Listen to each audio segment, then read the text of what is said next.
Hello, Blindspot fans, and welcome back to the AFTERBUZZ TV Blindspot After Show. Tonight we are covering Episode 3, Hero Fears Imminent Rot, and we will see you after the opening. You're tuning into the destination for TV superfan discussion, AFTERBUZZ TV. And now, let the buzz begin. I have no regrets. You I never adore this do. song. I know. Choosing music is the fun part of this. You say that every week. It's like the only one you should regret is last week. I do not regret the Oregon Trail last week. I do not regret You Dropped a Bomb on Me this week. I'm a little shameless when it comes to opening music choices, but we have fun here. We do. We really do. Welcome back to the Blindspot After Show, you guys. We are well into Season 2 at Episode 3, Hero Fears Imminent Rot. I have with me Gabrielle. How are you doing tonight, you wonderful human being? Oh, thank you, Katie. I'm doing great. As always, guys, you can find me on Twitter at @GoogleGOnTV and check out my profile. You can see the videos I did with Brielle Galakovic of the Gilded Bellini, all pinned to my profile.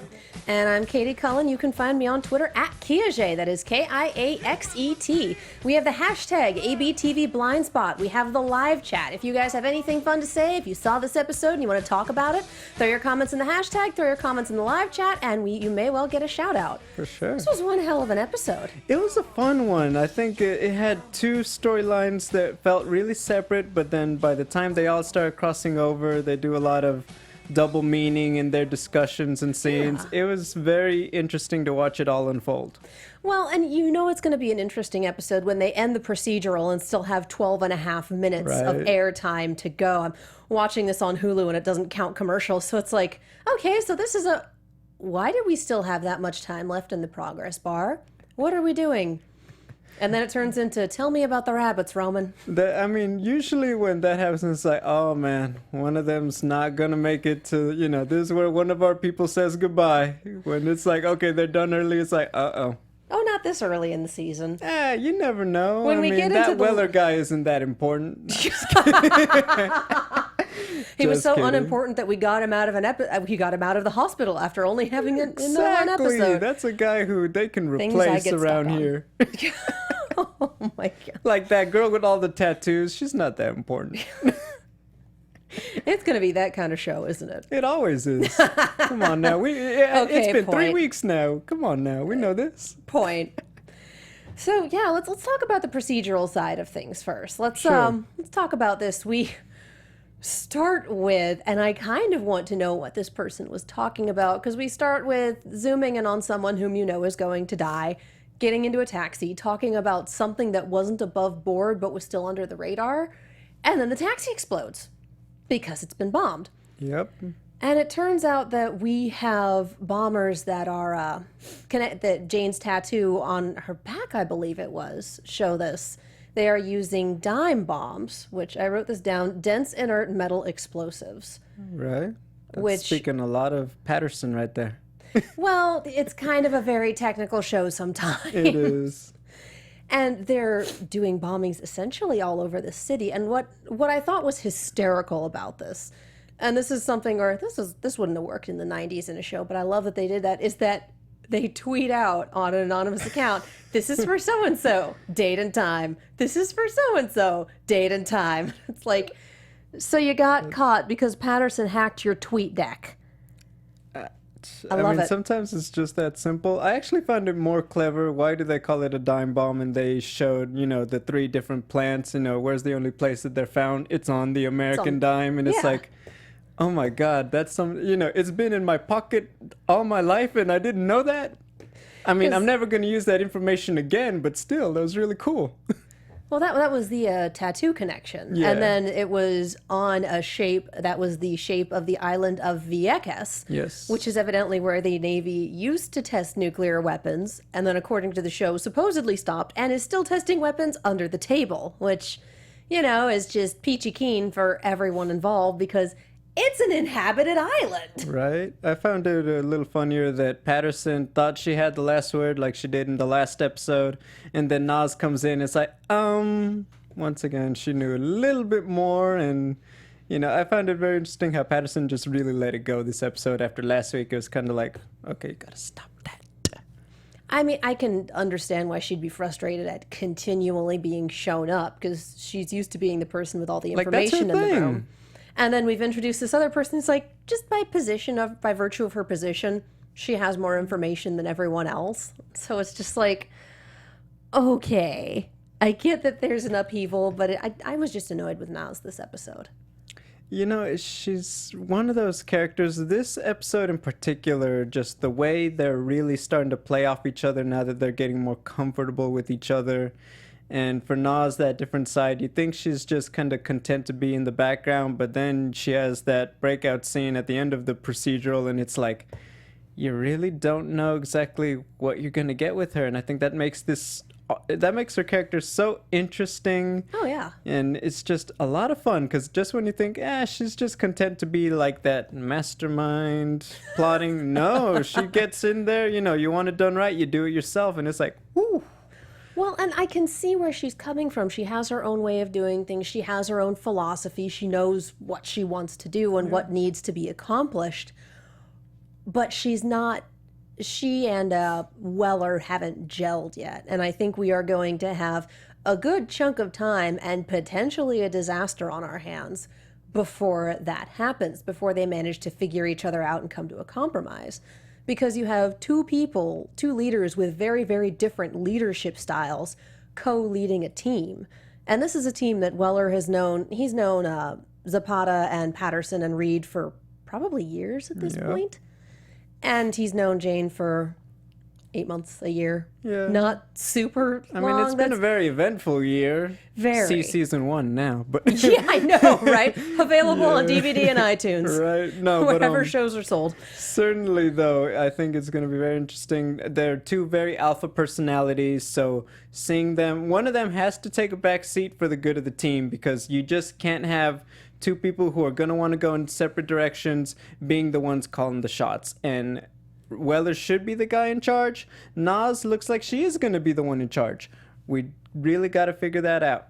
I disagree that one of them needs to take a back seat. I think that once they get to know each other a little better, they will be able to co-lead effectively.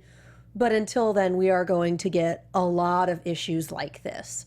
Because we have Weller, who comes down a little more on the human side of things, worried about Jane being able to function, wanting to talk to this bomber and to talk him down from things. And we have Naz, who is ruthless practicality.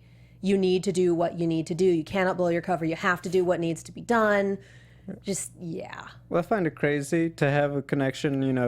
There's another, I'm on the Quantico After Show, and they do a lot of FBI versus CIA and how they train them. And it's a lot of the same things, ironically. FBI being more reactive, whereas the CIA proactive. And we're really seeing, I think, these theories also play out here on Blindspot, which makes it really fun because it's like, well, at what point is the team going to have to also adapt to like, hey, they might have to go against some of the things they're used to doing in order to really coexist with Naz effectively?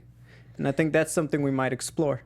Well, and I think it's also a matter of Naz understanding that this team has been doing this for a good long while and that she's the new person in there. And there will eventually be adjustments to accommodate her, but she can't expect everyone to change everything they've done for her. Why does that sound so familiar on the Blindspot After Show? It's a little different when there's only two of us. Can we zoom the chat out just a little bit, please? Thank you. Quantico, Ivan Soto, that's a good show, man. You don't know what you're missing. Oh, no, I just wanted to be able to see more than two people at a time. Yeah, and anagrams. I like that one. Miranda, that's really cool. Yeah, and according to Miranda Darcy in the chat, the first anagram is nothing is more dangerous. The second is they invoke fear. And I don't think any of us have the third one. The problem with trying to prepare and get the anagrams before you've seen the episode is if you Google things, they either give you the season 1 anagrams or they give you episode spoilers. So it's kind of a problem either way. I think we just got to search for them right before we do the after show when we're not going to be spoilered by anything. By the way, all those smart people on Tumblr and all that with all the anagrams, it's like, they are smarter than we are, and we're here. Tumblr is a pretty good think tank when they come together and they put their minds to it and they use their powers for good. It is. There is a dark side. Tumblr's like the Force. It all depends on how you use it. When you And think we you're are- talking to a Jedi, then, you know, you're that new one from the Star Wars And Force then it's Awakens. like, oh God, you're a Super Hulock fan. Yeah. But back to Blindspot. Back to Blindspot. If anyone has a site that has all of the anagrams for seasons 1 and 2 that updates, if you guys can throw that in Twitter with the hashtag ABTV Blindspot, that would be super great of you, and I would adore you forever. Make my life so much easier. And certainly, all the super fans, please feel free to tweet those out at us. I mean, I'm always impressed when it's like, you know, I feel like I do a lot of homework, like, hey, read it, what's going on? And then the fans are the ones who come up with, like, oh my God, it was this, and it's like you guys make me make sure I'm on top of my game. So definitely tweet those things out at us. We love it. Oh, yeah, no, we definitely want to see your theories. Yeah. As long as it's just not, I think this person's the mole, and nothing else. Guys, Well, I mean, I love you. They throw out some interesting people in those theories, I'm just going to say. They do, but show your work. We talked a little bit about how I'm really tired of guessing identities of people at this point, and Arrow burned me out on that, not even gonna lie. I mean, I did 2 murder mysteries. This is like what I do. Who killed this person? Who killed that person? It's like, this is what we do. If you have a good reason why that taxi driver was the mole, let's hear it. I really want to hear why that poor dead taxi driver was totally the mole. Yes. I am down. Give me your best crazy theory for that. I would absolutely love it. But back to the bombers who killed that poor dead taxi driver. Right. Turns out that we have one Jose Perez and one Daryl Alomar, who are from Vieques and lost their entire families to various diseases and whatnot caused by the weapons testing. This was all just tragedy, one right after another. And I love that we had that little scene in the inner room with just the 2 of them, with Jose saying, we need to finish what we started, we need to do it for these people, and Daryl going, are we sure? I mean, we've heard a lot of people already. And then Jose getting killed because Jane didn't listen and went after Daryl instead of waiting for backup.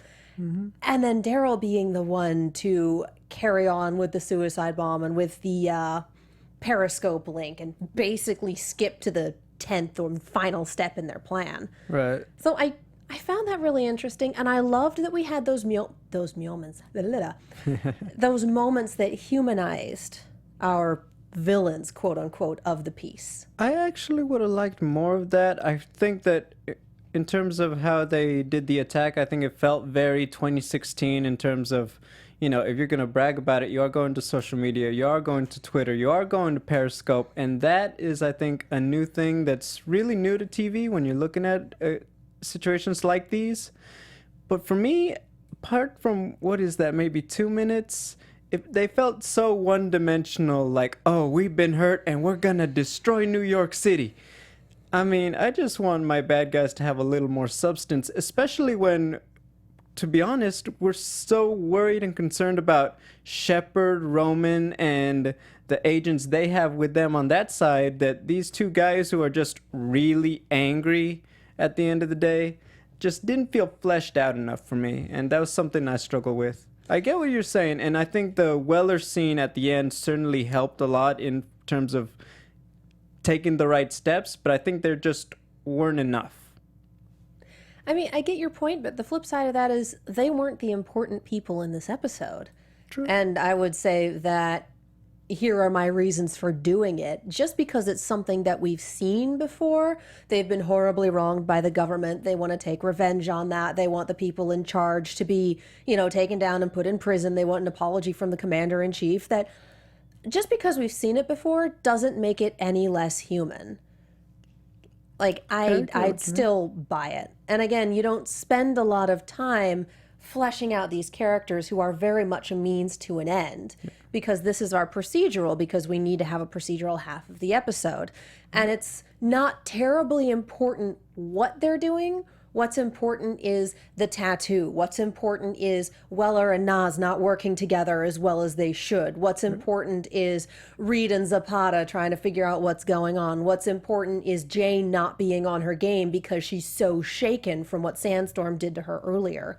The bombing plot was a framing device for the important characters. So I appreciate that they took that little moment to humanize them for us, but that was definitely not the focus. I can see where you're coming from, and I think maybe what I'm looking at is when you see some of our other, villains throughout the season and season one, is that they sometimes have that just effect after their episode. Especially Reed is the most extreme example, obviously, but just that's where we really see the growth in the characters. They don't necessarily always grow.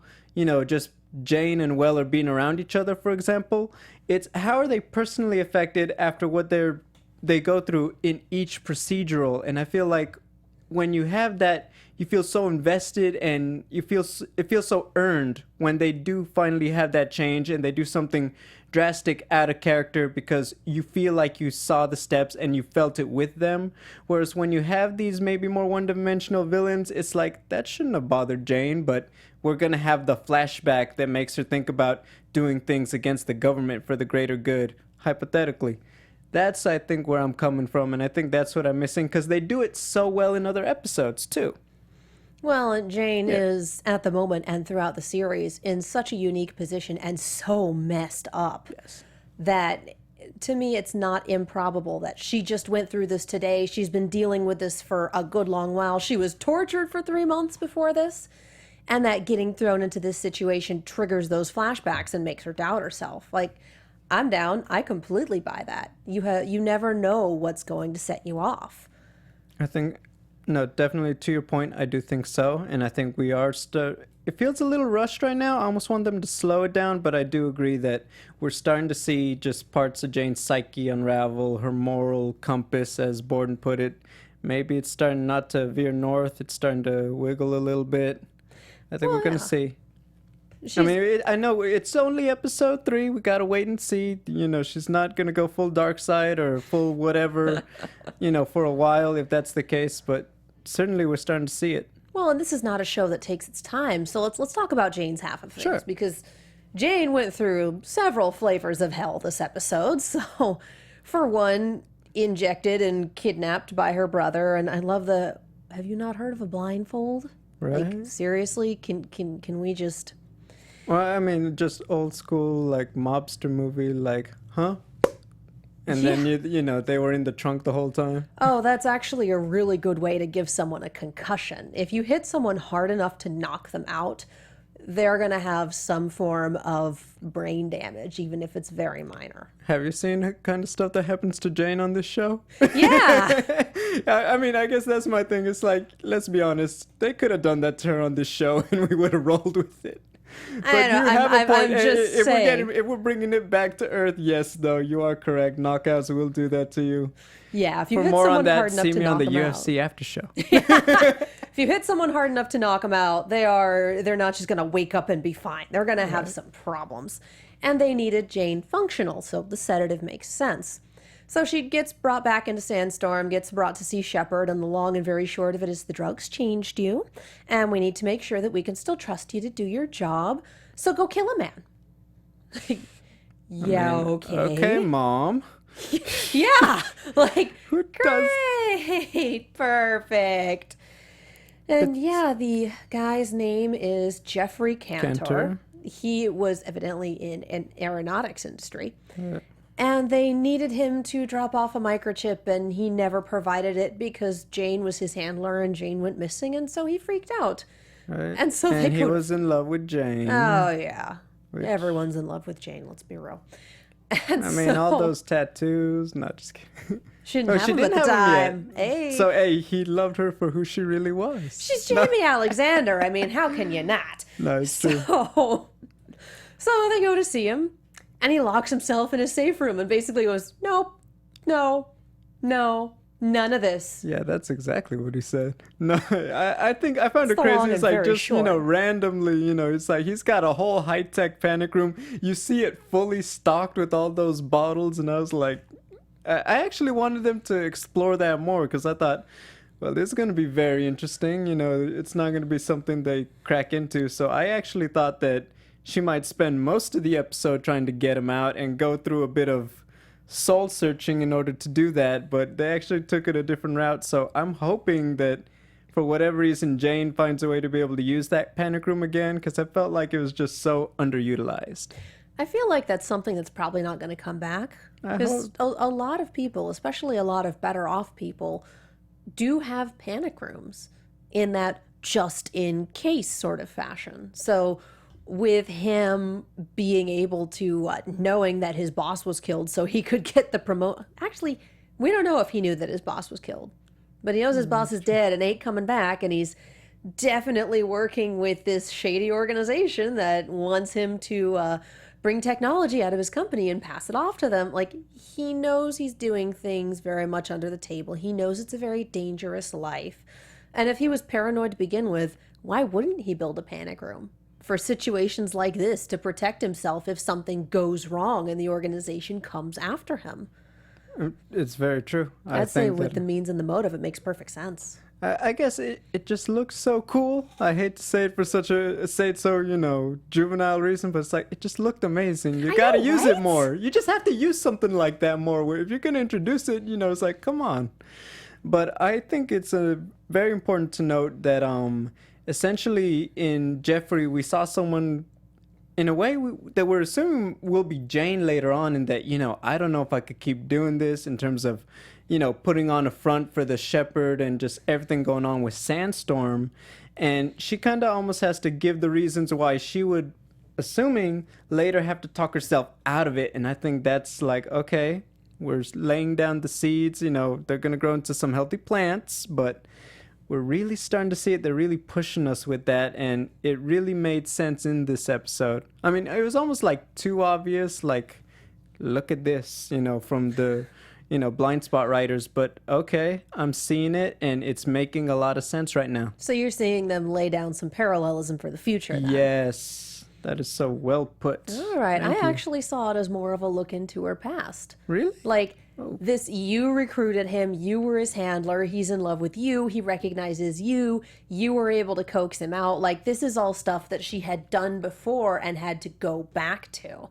So I kind of saw this as, here is a reminder of the person you used to be. Are you going to take that going forward? The difference between we need you to be that person again and we need you to be someone completely different, being pulled out from two different sides. So it works for both, actually, and I love that it's that versatile. But she lures him out with a nice little speech about, you're not living a double life, you're becoming who you need to be, and we still need you, and we need you to do this, and we can come to a solution that doesn't require killing. And he comes out, and Roman knocks him out. That was a nice little speech. We're going to go kill him anyway. I mean, let's be honest. We wanted someone, no holds barred, bloodthirsty, willing to get things done. And we have that kind of force on Blindspot. And I think that's exactly what's making him such a fan favorite character right now, is that you want to see just how far is this guy going to go. Well, there's that, and it was interesting to watch the two different sides, especially when they have him set up in the forest and going, no, you need to kill him, and her arguing, we need the chip, we need to put him back into play, he's seen this, he knows what we can do, he'd be an idiot to betray us. Hey, you got a really good point, but that was absolutely not the point of the mission. And all these speeches about the ends justifying the means. So what if we've killed a few innocents? So what if a few innocent people got in the crossfire? Almost everyone else we've killed, they needed to be killed. It's for the greater good. I got a lot of the greater good here. I like the way that was done, though, because I feel like they were gonna go to a very just overly done escape device that, she's going to be like, we can't kill him, we still need him to do something. And that was going to be how she, pleases the villains while getting away with not saving the guy. So I was glad that we saw that, because I think, they went against what we thought was going to happen, especially the way Jaimie Alexander delivered that line.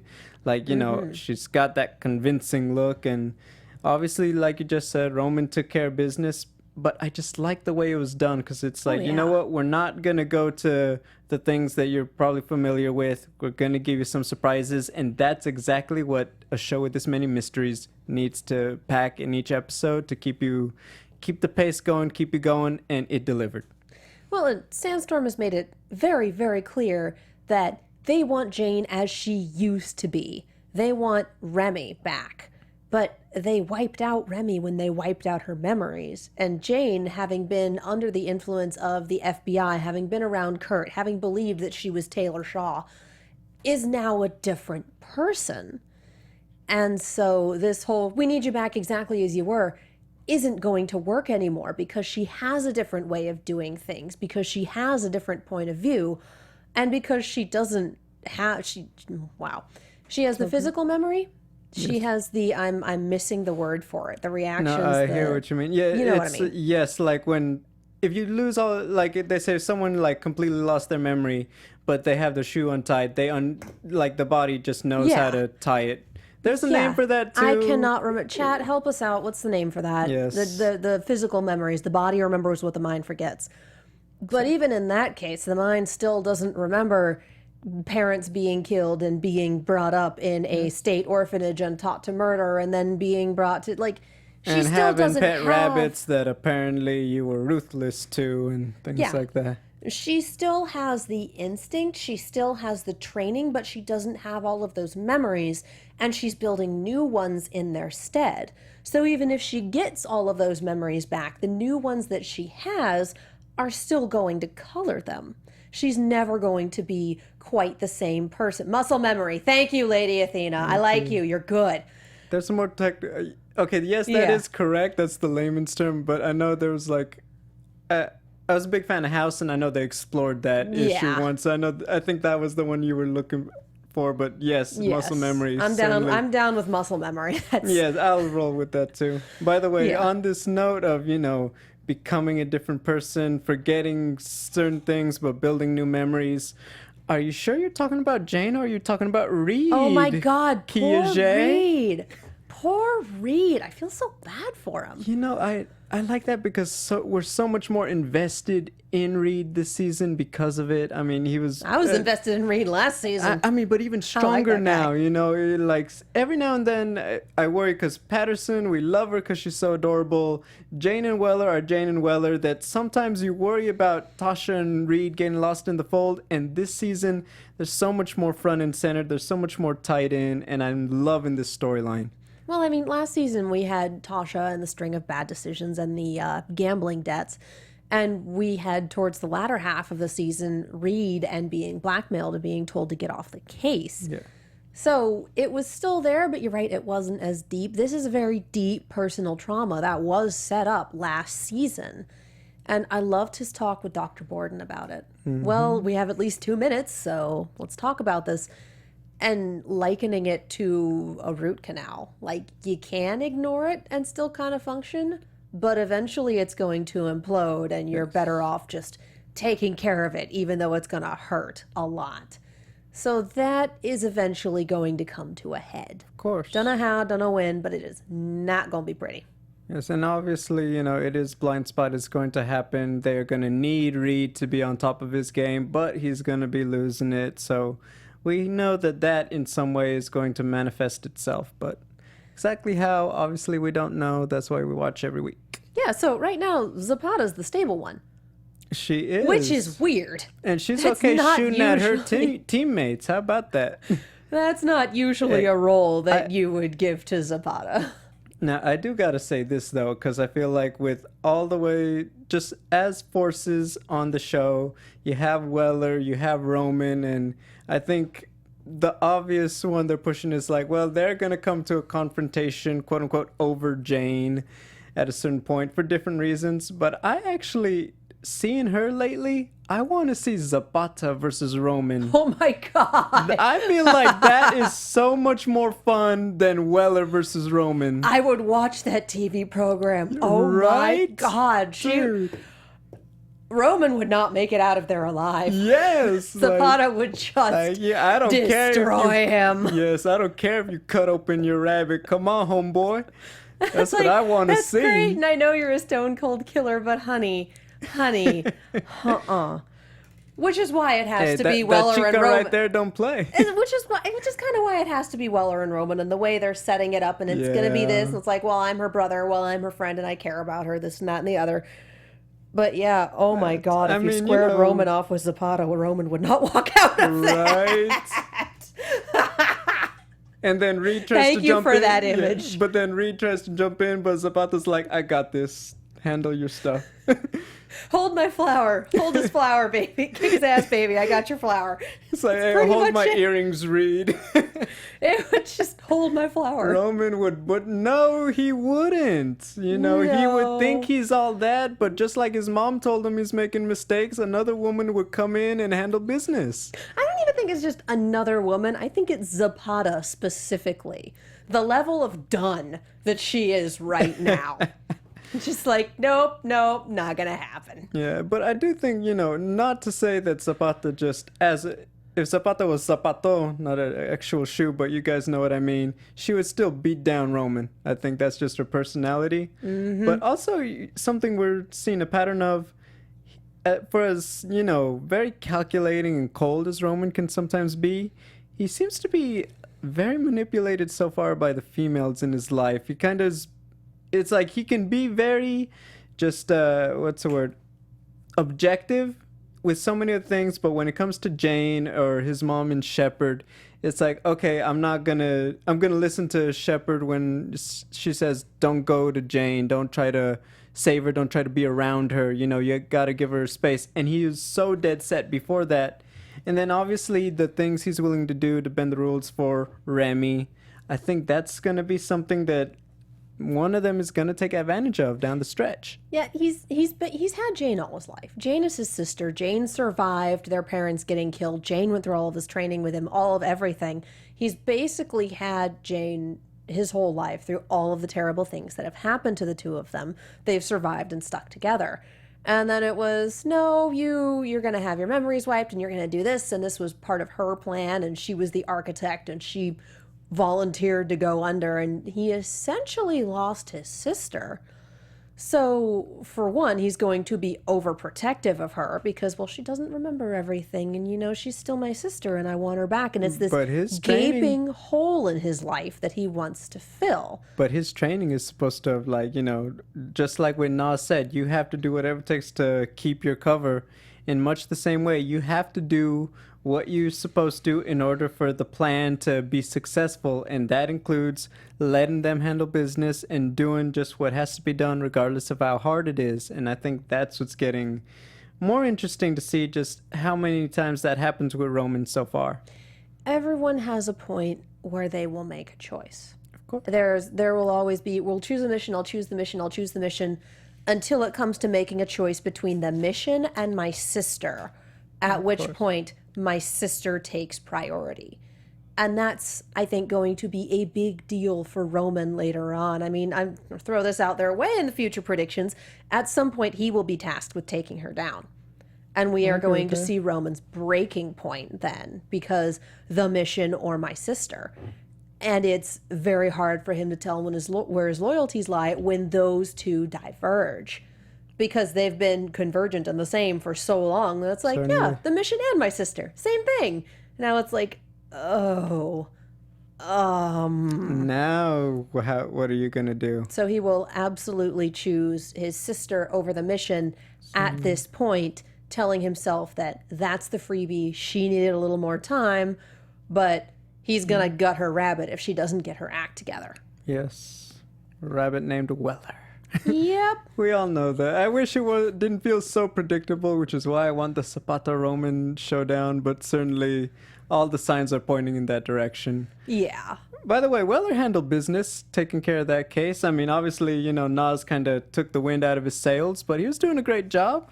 As they said, Mayfair would be proud. Again, it's the human side versus the pragmatic side. They have two very different ways of approaching it, and we'll need to see them work that out at some point, or they will fall apart. Yes. And that's the last thing they need right now. Now, here's a question before we leave Weller. Do you think, I feel like it's a very obvious thing that he will say yes, but do you believe that he will choose to be part of his child's life? I think so. Yeah. He had that nice little moment when he was talking to Daryl. I think that in some capacity, he will choose to be a part of his child's life. Imagine Zapata or Patterson babysitting for Weller. I mean, Patterson, that would be kind of cool. Patterson would be the cool one, like buying a little mini, like, wizard hat or something and putting it on him.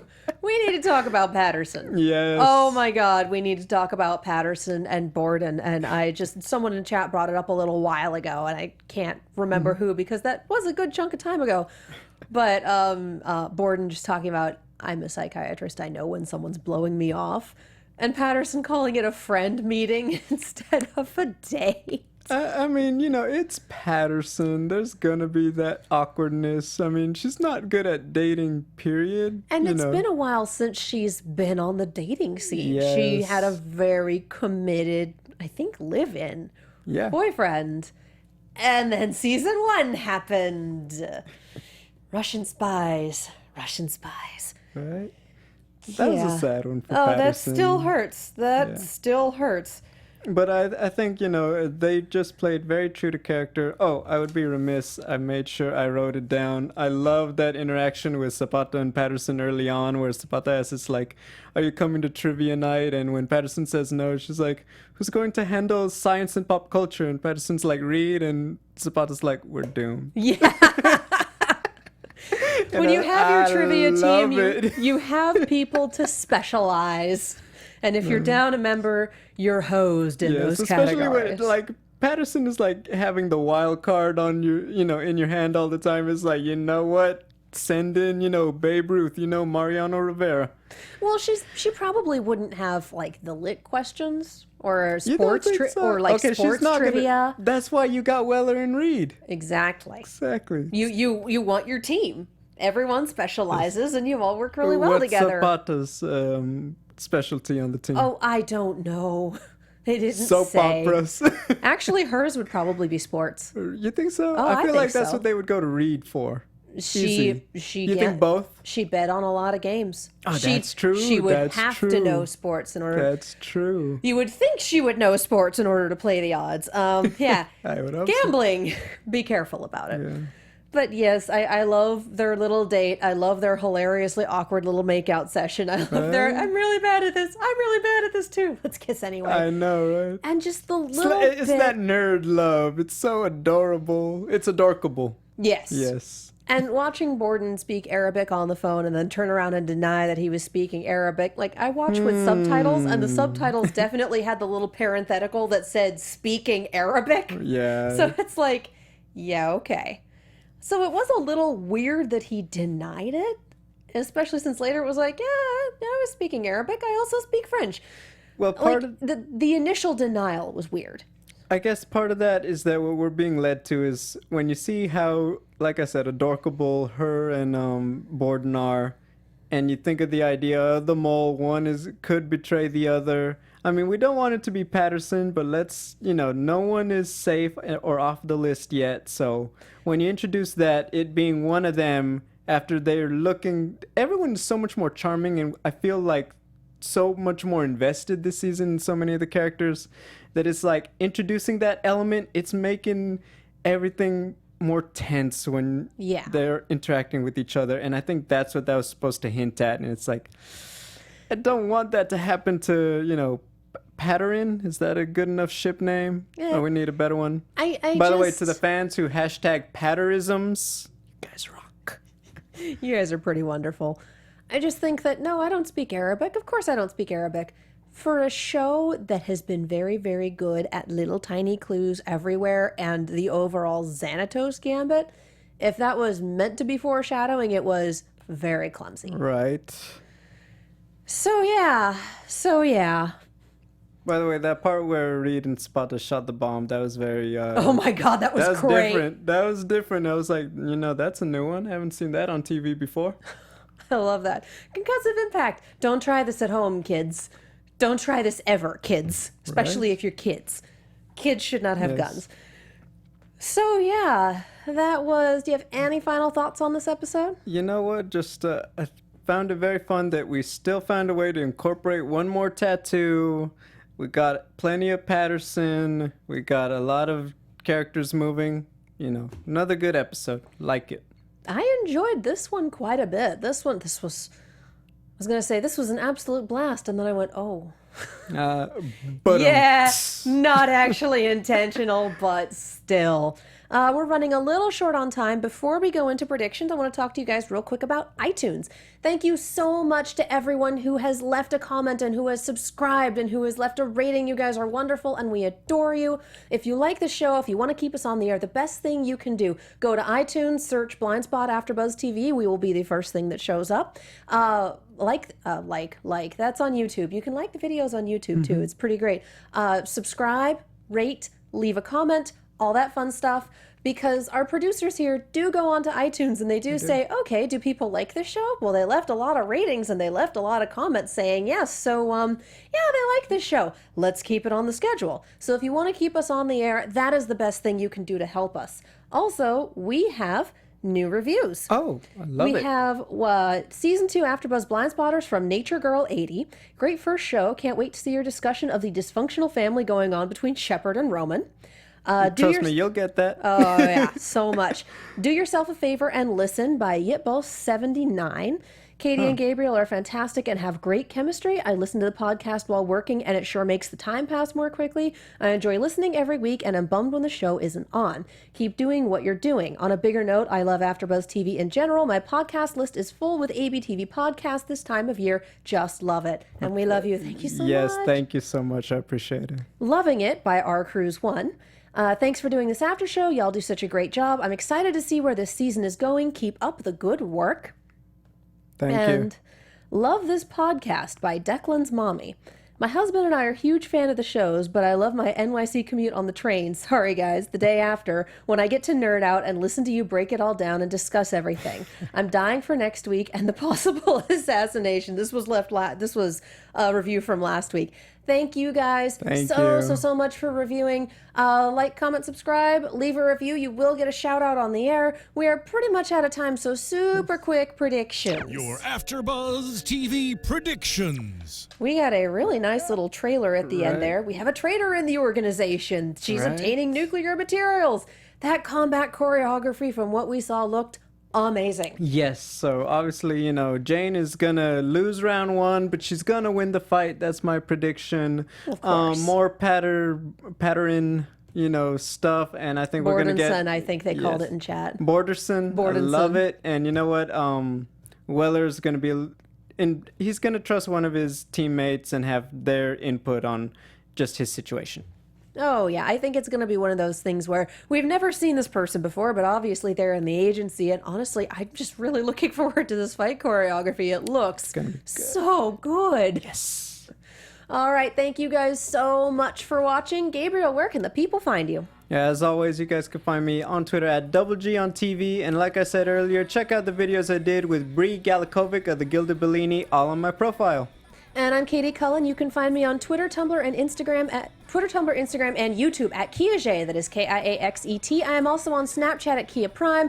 So many shows. Mondays, we're doing our first Crunch Time after show at 6 p.m. Z Nation is at 7. Tuesdays, Star Wars Rebels is at 6 p.m. Wednesdays, Arrow comes back next week. We are recording at 10 p.m. Pacific. And then Thursdays, hey, you got us. Yes. That is why we're here. You got to tweet out your schedule. Oh. Airing schedule, obviously. I think I do. Thank you guys so much for watching, and we will see you next time. Good night, fans. From executive producers Maria Menounos, Kevin Undergaro, Phil Svitek, and the entire AfterBuzz TV staff, we would like to thank you for listening to the AfterBuzz TV network. To watch or listen to other after shows and post comments or questions, be sure to visit AfterBuzzTV.com. I'm Sir Richard Wentworth, and this has been a presentation of AfterBuzz TV. Buzz you later. The views expressed herein are those of the hosts only and do not necessarily reflect the views of AfterBuzz TV or its owners or principals.